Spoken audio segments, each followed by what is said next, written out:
नमस्कार. हे पहा, भक्ती करत असताना माणूस सुज्ञ पाहिजे.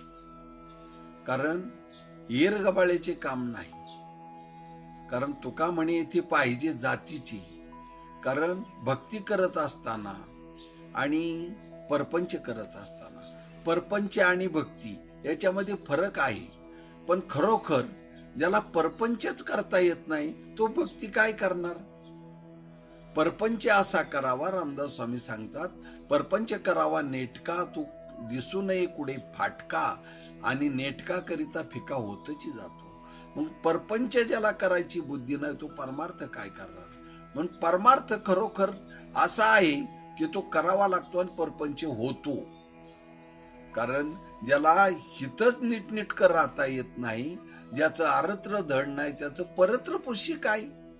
ज्याची अवस्था हे लोकी चांगुलपणाची नाही, चांगलं साधं घरामध्ये, परपंचामध्ये, नातेवाईकामध्ये सर्वत्र चांगुलपणाने वागता येत नाही, त्याचा परलोक काय विचारतो? परलोक अजिबात विचारता येत नाही.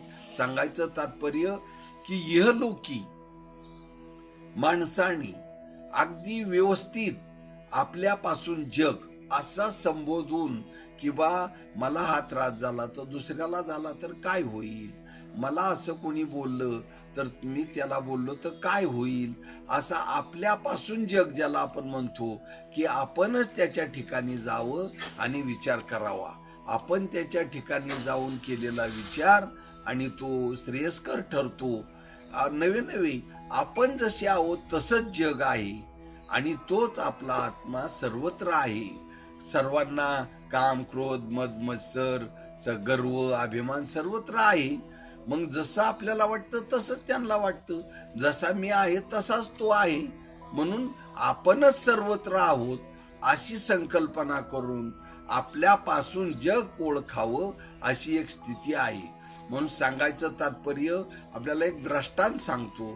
तो दृष्टांत असा आहे की काही लोकांना कळत नाही आपण कुठून आलो, कुठं जायचे, काय करतो, काय नाही, काय केलं पाहिजे याचं बिलकुल ज्ञान नाही.